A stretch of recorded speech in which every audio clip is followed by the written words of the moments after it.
नमस्कार दोस्तों, आप नहीं सीखेंगे तो समय सिखा देगा। और ज़रूरी नहीं हर बार शेर के सामने शिकार ही हो। कभी कभी समय टाइड बन सवा शेर का रूप धारण कर आप पे उल्टा बरस भी सकता है। दोनों ही बातों का संदर्भ मौजूदा दौर के अब तक के सबसे मजबूत सुप्रीम कोर्ट से है, जिसका नेतृत्व ऑनरेबल जस्टिस भारत के मुख्य न्यायाधीश जस्टिस टी.वाई. चंद्रचूड़ साहब कर रहे हैं। दो पिटीशंस, हिंडनबर्ग कॉन्स्पिरेसी और इन्वेस्टर्स का जो इससे नुकसान हुआ और इसकी हित के लिए जो नॉर्मल दवा लेने डॉक्टर साहब के सामने पहुंचे थे रिकमेंडेशन के लिए कि दवा उनको शायद जो नॉर्मल रेगुलेटर्स हमारे हैं सेबी या आरबीआई के द्वारा ही मिल जाए, तो उसको कहीं ना कहीं माननीय डॉक्टर साहब ने पेशेंट्स को एडमिट ही कर लिया। जो बात ये बताई गई वो सेकेंडरी इन्फेक्शंस की थी और उन्होंने उसकी दवा भी लिखी। और बात ज़्यादा मार्केट में फैले ना कि सेकेंडरी इन्फेक्शंस का इलाज हो रहा है, इन्वेस्टर्स को और शेयर मार्केट को बुरा असर न जाए। और एक प्राइवेट कंपनी का ही तो मामला था, भले ही उसमें पब्लिक सेक्टर बैंक्स के शेयर और जो लोन्स है वो इन्वॉल्व हों और लाखों इन्वेस्टर्स भी हों, तो कहीं ना कहीं जो बंद लिफाफे में ये बातें पहुंची तो उस कमेटी के संदर्भ में तो उसको भी डॉक्टर साहब ने स्वीकार कर लिया। पर इसी के साथ साथ चूँकि वो बहुत ही अनुभवी थे और गंभीर और पेशेंट का पूरा इलाज करने में उनको महारत हासिल है, तो कहीं ना कहीं डॉक्टर साहब ने ऑपरेशन थिएटर का दरवाज़ा भी हल्का सा खोल दिया था जब उन्होंने ये कहा कि भविष्य में इस तरह का नुकसान और इस तरह की चीज़ें ना हो तो हमारा रेगुलेटरी फ्रेमवर्क कैसा होना चाहिए, हमें इसके विषय में सोचना होगा। तो अब स्टेज सेट था कि प्राइमरी सिम्टम्स क्या हैं इस डिजीज़ के और ये डिजीज़ क्या है। और इसको बहुत ही बड़ी खूबसूरती से कांग्रेस की डॉक्टर जया ठाकुर जी और जो सोशल वर्कर है मुकेश कुमार जी की जो पिटीशंस हैं उन्होंने बहुत खूबसूरती से डॉक्टर साहब के सामने इसको रख दिया। जो असल मुद्दा, असल मामला जो है वो है ओवर वैल्यूएशन जो सेल कंपनियों के माध्यम से होता है, जिसमें ब्लैक मनी का रोल होने की बात हुई है, उसका है। और समय पर जो एक्शंस होने चाहिए, जो अभी तक के रेगुलेटर्स हैं सेबी या आरबीआई द्वारा इस पूरे प्रकरण में जो उनका अभाव रहा, तो कहीं ना कहीं उन पे भी क्वेश्चनिंग है और एक आस भी है कि जो भी और भी अन्य रेगुलेटर्स हैं, चाहे इनकम टैक्स है, ईडी है या सेबी है, आरबीआई हैं, इनके माध्यम से इसमें फॉरेंसिक ऑडिटिंग और पूरी जांच होनी चाहिए। तो अब ये चारों पिटीशंस कहीं ना कहीं डॉक्टर साहब के सामने है, माननीय सुप्रीम कोर्ट के सामने है और उन्होंने अपना फैसला सुरक्षित कर लिया है। कहीं ना कहीं जो मामला है गंभीर है, ये बात समझ में आ गई है। और कोइंसिडेंस देखिए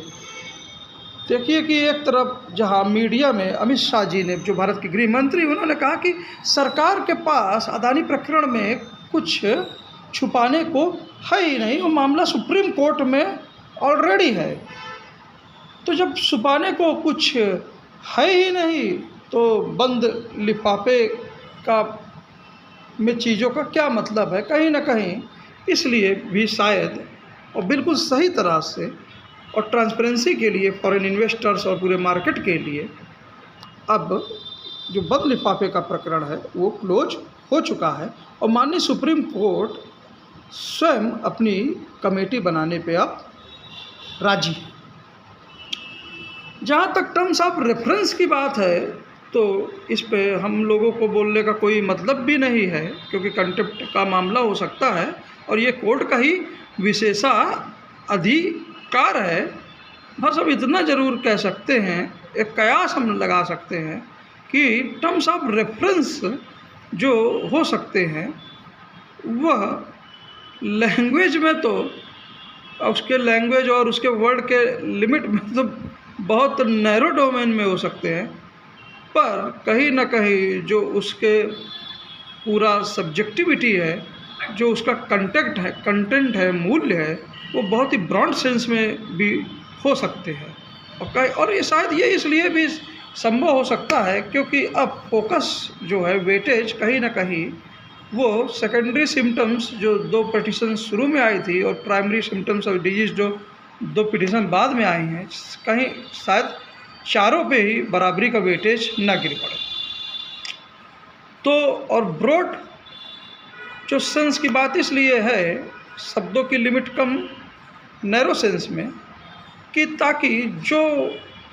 कमेटी मेंबर्स हैं, जो भी माननीय कमेटी मेंबर्स होंगे, ताकि उनको कोई कंस्ट्रेन उन पे ना हो और जांच पूरी की पूरी बृहद हो, कंप्लीट हो, रिजल्ट ओरिएंटेड हो और उनको पूरी फ्रीडम हो, ताकि टाइम बाउंड समय में एक अच्छा रिजल्ट आ जाए, एक अच्छा ऐसा प्रेसिडेंस खड़ा हो जाए जो पूरा विश्व, देश ही नहीं पूरा विश्व जिसकी मुरीद हो जाए और जिसको वो आशा से देख रहा है। स्वयं ये सरकार के हित में भी होगा। खैर, ये तो चलिए कोर्ट कचहरी और ये सब की बातें हुई। अब जरा एक इस मामले को थोड़ा एकेडमिक वे में समझने की कोशिश करते हैं। यहाँ एक कंपनी थी, एक ही कंपनी थी जो अभी मार्केट की रिपोर्ट्स आ रही है, उसमें अदानी कंपनी के ही शेयर्स लगातार गिर रहे हैं, बाकी जो मार्केट है वो नॉर्मल वे में अपनी तरह चल रहे हैं। तो एक प्राइवेट कंपनी ही थी, तो इसमें मामला इतने हाई लेवल तक क्यों पहुंच गया?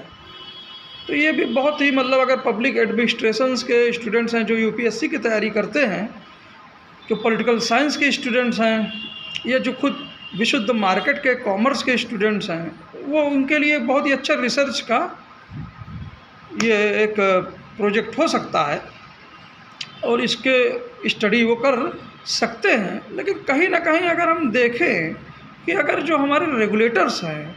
अगर वो समय रहते हुए, जिस दिन से हिंडनबर्ग की रिपोर्ट आई थी या अगले दिन जो भी नुकसान हुआ उसको देखते हुए, अगर कहीं ना कहीं ये अपने एक्शंस लेना चालू कर दिए होते, तो मामला माननीय कोर्ट के सामने इस तरह से और इस अंदाज में ना पहुंचता। और कोर्ट जो आज जिस स्टेज पे है और गंभीर हो गई है, शायद ये काम रेगुलेटर्स अपने दायरे में बहुत अच्छा कर सकते थे। अगर लॉ के विषय में देखें, लॉ के संदर्भ में देखें, जब हमारे पास इंडिपेंडेंट रेगुलेटर्स हैं जैसा हम दावा करते हैं, तो कहीं ना कहीं जब मामला माननीय सुप्रीम कोर्ट के सामने जो भी मामले आने चाहिए, तो कहीं ना कहीं वो रेगुलेटर्स के फैसलों के ऊपर आने चाहिए, या उनसे जो लोग संतुष्ट नहीं हैं उनके पास आने चाहिए, या स्वयं रेगुलेटर्स अच्छे से काम नहीं कर रहे हैं तो डायरेक्ट उन पर प्रश्न चिन्ह करने के लिए पिटीशंस होनी चाहिए। तो इसको भी हमको थोड़ा सा, इस पे भी ये पॉलिसी लेवल की बात है, तो इस पे अब ये टर्म्स ऑफ रेफरेंस में किस हद तक हो या ना हो वो अलग बात है, इस पे अलग चीज़ बात है, देखने की कोशिश करते हैं। लेकिन अगर आप मार्केट के लिहाज से देखें, तो मार्केट के लिहाज से हम एक, या पब्लिक एडमिनिस्ट्रेशन को भी इसमें अगर जोड़ लें, तो जो अदानी जी की कंपनी एक प्राइवेट कंपनी है लेकिन एक बहुत बड़ी कंपनी है, तो उस पर जो इतना प्रकरण फैला, तो कहीं ना कहीं मुझे आज जो पब्लिक एडमिनिस्ट्रेशन की एक बहुत ही मतलब उम्दा किताब है, बहुत पतली सी किताब है मोहित भट्टाचार्य साहब की, और उसमें एक बहुत बड़ी बात कही थी कि भले ही कोई फर्म प्राइवेट प्लेयर हो, लेकिन अगर उसका इफ़ेक्ट सोसाइटी पे बहुत ज़्यादा है, बहुत सारे प्रोडक्ट बनाती है, मार्केट कैपिटलाइजेशन बहुत है, बहुत सारे करीब 45-46 लाख लोग उसमें रिटेल इन्वेस्टर्स हैं, भले ही वो 5-6% ही बनाएं, तो कंपनी सोचिए कितनी बड़ी होगी, और पब्लिक सेक्टर का भी बहुत बड़ा लोन और शेयर्स इन्वॉल्वमेंट है। तो भले ही वो प्राइवेट फर्म है, लेकिन बाय नेचर वो कहीं ना कहीं वह उसमें एक पब्लिकनेस है, और कंपनी जो यहाँ पे है एक तरह से एक पब्लिक एंटाइटी की तरह प्रभाव डाल रही है। तो कहीं ना कहीं पब्लिक एडमिनिस्ट्रेशन की वह थ्योरी आज मुझे याद आती है, और कहीं ना कहीं इस कॉन्सेप्ट और इस नज़रिए को पूरी गंभीरता से माननीय सुप्रीम कोर्ट ने भी देखा है। अब आते हैं मार्केट के। अब इसको और थोड़ा सा आगे हम बढ़ा लें कि जैसा जैसा प्राइवेटाइजेशन का दौर बढ़ता जा रहा है तो ज़्यादा से ज़्यादा फंक्शनिंग या ज़्यादा से ज़्यादा चीज़ें जो है बड़े बड़े कारपोरेट्स में जाती जाएंगी, प्राइवेट सेक्टर के पास ही सब कुछ होता जाएगा, गवर्नमेंट के पास सबसे ज़रूरी चीज़ होगी रेगुलेशन इत्यादि। पर आप कभी भी सरकार इस बात से पल्ला नहीं झाड़ पाएगी कि भाई प्राइवेट एंटाइटी हैं, प्राइवेट प्लेयर्स हैं, ये हो रहा है तो हम क्या करें, क्योंकि ये जो प्राइवेट प्लेयर्स हैं और बड़े बड़े कॉरपोरेशंस हैं और जो हमारी ज़िंदगी के हर एक पहलुओं पर असर डाल रहे हैं हर एक क्षेत्र में, तो वो एक तरह से एक पब्लिक कंपनी या पब्लिक अथॉरिटी की तरह बिहेव कर रहे हैं। तो उनको कहीं ना कहीं आगे चल के उनको भी आरटीआई के दायरे में लाना पड़ेगा, उनको भी कहीं ना कहीं जो इंक्लूसिव डेवलपमेंट है उनके लिए उनको अकाउंटेबल ठहराना पड़ेगा, पर्यावरण के लिए भी अकाउंटेबल ठहराना पड़ेगा। एफर्मेटिव एक्शंस, भाई अब रिजर्वेशन प्राइवेट सेक्टर्स में सब कुछ होता जाएगा, गवर्नमेंट सेक्टर में जॉब्स कम रहेंगी, तो जो बहुत से पिछड़े लोग हैं, जो SC ST हैं, OBC की बहुत से लोग हैं, तो उनको कैसे आप एफर्मेटिव एक्शंस में लाएंगे। तो कहीं ना कहीं प्राइवेट सेक्टर्स में जो ये पब्लिकनेस छुपा हुआ है तो कहीं ना कहीं उनको भी इंक्लूड आगे चल के करना पड़ेगा। अब आते हैं विशुद्ध मार्केट के नज़रिए पे। विशुद्ध मार्केट के लिहाज से अगर हम देखते हैं तो मैं एक एग्जांपल देना चाहूँगा। एक एग्जांपल ये कि मान लीजिए एक कंपनी A है और एक उसके मान लीजिए 75% शेयर उसके प्रमोटर्स के पास है। काल्पनिक कंपनी में, अदानी जी की बात नहीं कर रहा हूँ। कोर्ट में जब तक फैसला ना हो जाए तब तक हर एक पक्ष बेगुनाह होता है, चाहे हिंडनबर्ग हो, चाहे अदानी साहब हो, या माननीय रेगुलेटर्स पे अगर प्रश्न उठ रहे हैं उनकी ही बात हो कुछ। तो इसलिए हम एक कंपनी A लेते हैं, तो A में उसमें 75% मान लीजिए हिस्सेदारी जो है वो प्रमोटर्स की है, 25% मार्केट में है, जिसमें से मान लीजिए 5-6% रिटेलर्स के पास है और करीब 10% जो है वह पब्लिक सेक्टर बैंक्स के पास है। अब जो रिटेलर्स हैं वो जाहिर सी बात है वो लेट में जुड़ते हैं, तो वो ज़्यादा हाई रेट पे ओवर वैल्यूड शेयर्स खरीदते हैं, जिसका आरोप है मान लीजिए इस कंपनी A पे। तो वो भाई तुरंत बेचने, और उनके इंफॉर्मेशन इतनी ऑर्गेनाइज नहीं होती, इतनी जल्दी नहीं होती, तो तुरंत वो बेच भी नहीं सकते क्योंकि वो मार्केट तो गिरी रही है। दूसरी तरफ पब्लिक सेक्टर बैंक्स, वो शेयर ही नहीं है उनके पास, उन्होंने कंपनी को लोन भी दे रखा है उसी कंपनी को, तो इसलिए भी वो अपने शेयर से पल्ला नहीं झाड़ सकते, क्योंकि फिर आगे चल के उनके लोन्स भी खतरे में हो जाएंगे, उनकी सिक्योरिटी की बात आ जाएगी तब फिर। और दूसरी बात, वो ठीक है, वो लोन्स जो भी उनके शेयर्स हैं वो रिटेल की तरह बहुत हाई रेट पे नहीं है, पहले ही उन्होंने लिए होंगे, लेकिन कई स्टेप्स में लेते हैं वो,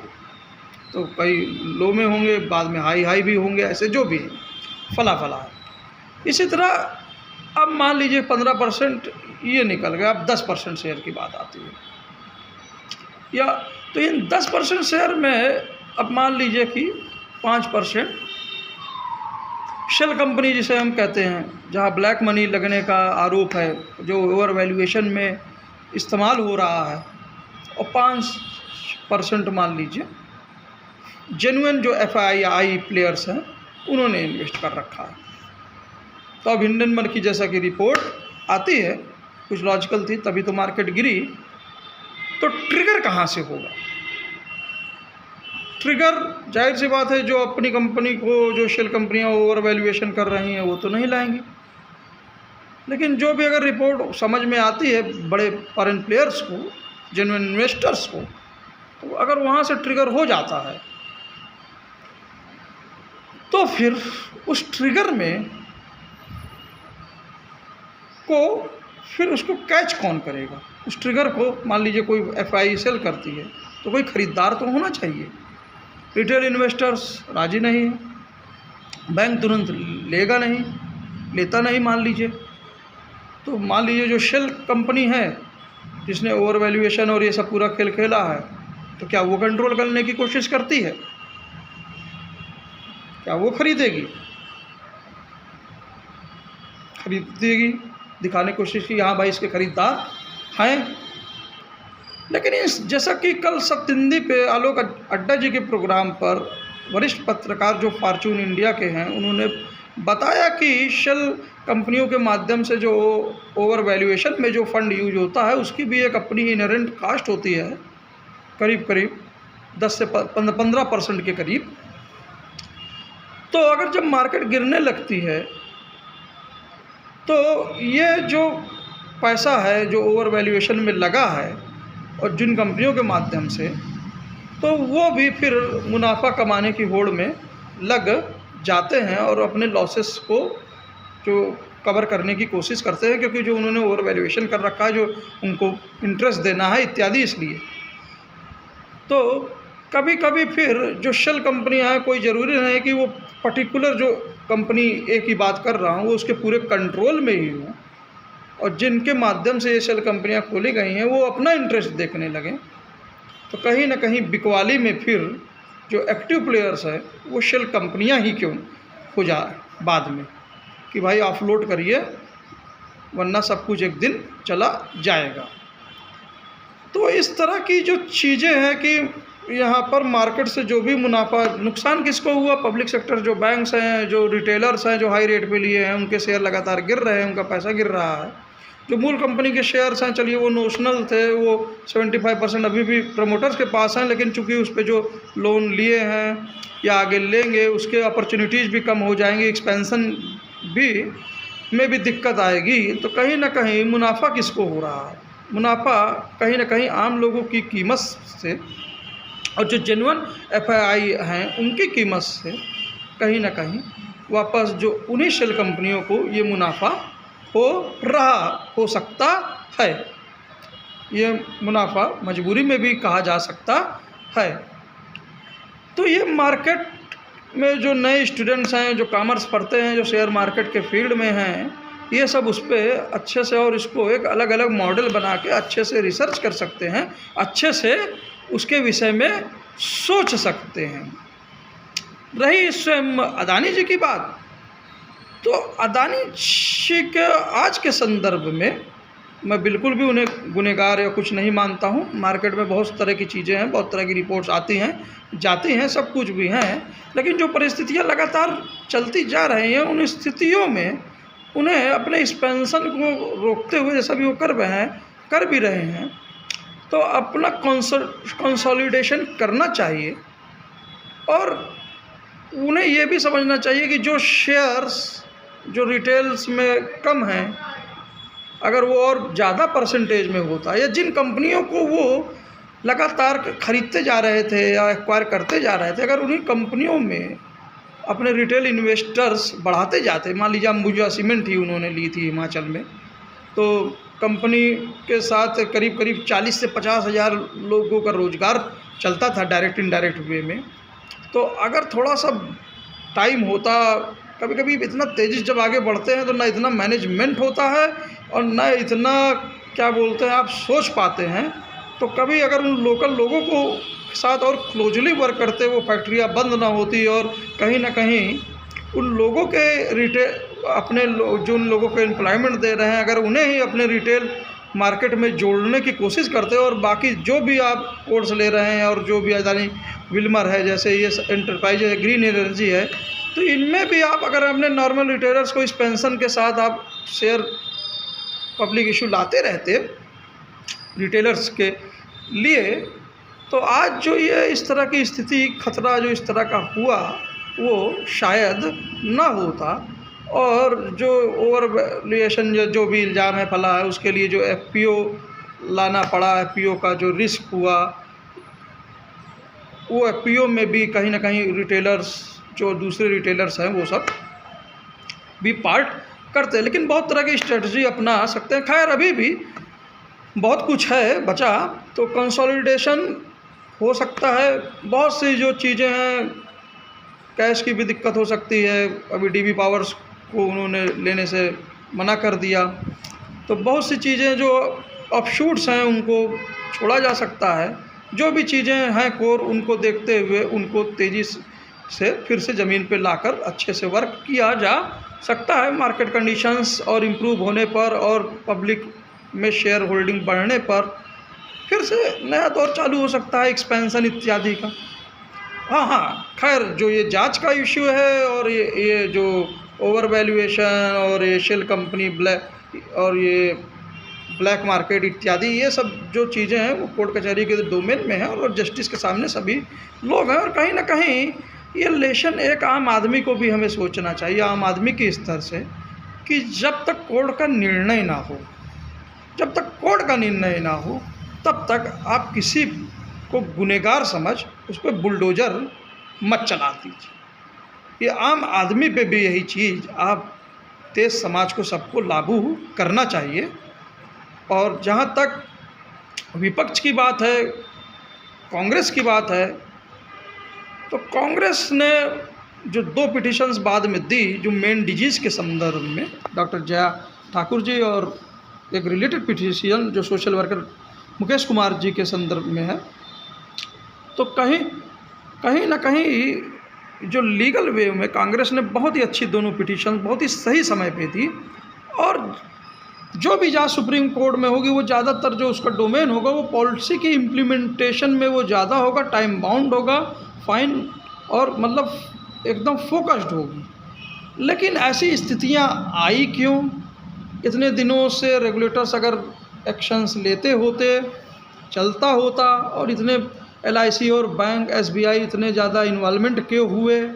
तो पॉलिसीज़ लेवल पे जो जांच की आवश्यकता है, जो एक विपक्ष हमेशा अपनी डे की जो चुनी हुई सरकार से कर सकता है, जिसका संदर्भ कहीं ना कहीं राहुल गांधी जी ने अपने भाषण में भी संसद में किया था, तो उस पर विपक्ष को, जैसा कि खड़गे जी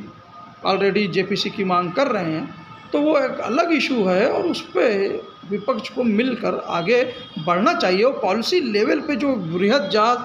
जो हो सकती है, जो संसदीय कमेटी के पास जो पावर्स होंगी और किसी भी डॉक्यूमेंट को और किसी भी अथॉरिटी से क्वेश्चनिंग कर सकती हैं, तो उस पे पैरेलल वे में विपक्ष को चलना चाहिए। और सरकार को भी इस JPC अगर वो गठित करती है तो इससे एक पूरे मतलब देश ही नहीं दुनिया में भी वो जाएगा, निष्कर्ष जाएगा कि सरकार के पास छुपाने के लिए, जैसा कि अमित शाह जी ने कहा, कुछ भी नहीं है। एक तरफ सुप्रीम कोर्ट फोकस जांच कर रही है, दूसरी तरफ स्वयं हम एक डेमोक्रेटिक कंट्री हैं और विपक्ष के साथ मिलकर इस पूरे प्रकरण में देख रहे हैं कि कहाँ क्या कोई चूक हुई है, अगर हुई है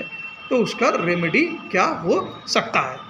तब तक मनीष जायसवाल को दीजिए सर इजाज़त, और आज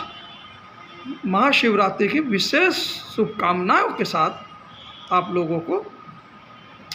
भारत जोड़ो यात्रा के रेडियो को जो आप लोग इसने दे रहे हैं उसके लिए भी बहुत अपार धन्यवाद। Thank you sir.